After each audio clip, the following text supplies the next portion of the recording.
जशास तसे बोधकथा, छान छान गोष्टी. एका गावात श्यामलाल नावाचा एक व्यापारी राहत होता.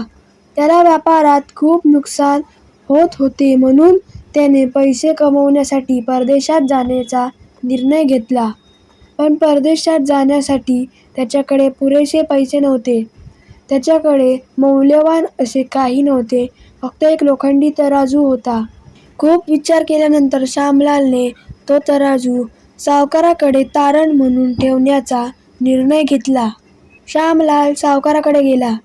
त्याने तराजूच्या बदल्यात सावकाराकडून काही पैसे घेतले आणि सावकाराला सांगितले की तो परदेशातून आल्यावर त्यांचे कर्ज फेडेल आणि तराजू परत घेईल. अशीच 2 वर्षे निघून गेली. 2 वर्षांनंतर श्यामलाल परदेशातून परत आला.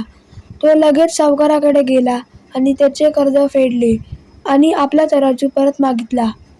सावकार खूप लालची होता. त्याला श्यामलालचा तराजू परत करायचा नव्हता. तो श्यामलालला म्हणाला, "अरे श्यामलाल, तुझा तराजू मी परत नाही करू शकत, कारण तराजू उंदरांनी खाऊन टाकला."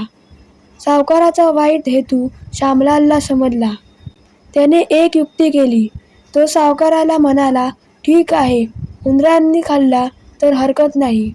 त्यात तुमची काहीच चूक नाही. चूक तर पूर्णपणे उंदरांचीच आहे." श्यामलाल पुढे म्हणाला, "सावकार, मी आता नदीवर अंघोळ करण्यासाठी जात आहे, तर तुम्ही तुमच्या मुलाला माझ्यासोबत पाठवा." सावकार खूप खुश झाला. त्याने आपल्या मुलाला श्यामलाल सोबत नदीवर अंघोळीसाठी पाठवले.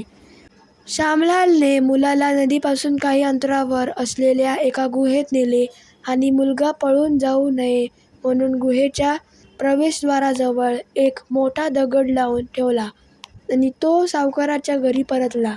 श्यामलाल एकटाच आलेला पाहून सावकाराने त्याला आपल्या मुलाबद्दल विचारले. त्यावर श्यामलाल म्हणाला, "माफ करा सावकार, घारीने तुमच्या मुलाला उचलून नेले." सावकार आश्चर्यचकित होऊन म्हणाला, "हे कसं शक्य आहे? घार एवढ्या मोठ्या मुलाला कसं उचलून नेऊ शकते?" त्यावर श्यामलाल म्हणाला, "का नाही? जर उंदीर लोखंडी तराजू खाऊ शकतात, तर घारसुद्धा तुमच्या मुलाला उचलून नेऊ शकते." सावकाराला आपली चूक समजली. तो म्हणाला, "मला माफ कर श्यामलाल, मी तुझा तराजू तुला परत देतो. तू माझ्या मुलाला परत आणून दे." श्यामलालने लगेच मुलाला परत आणून सावकाराकडे दिले.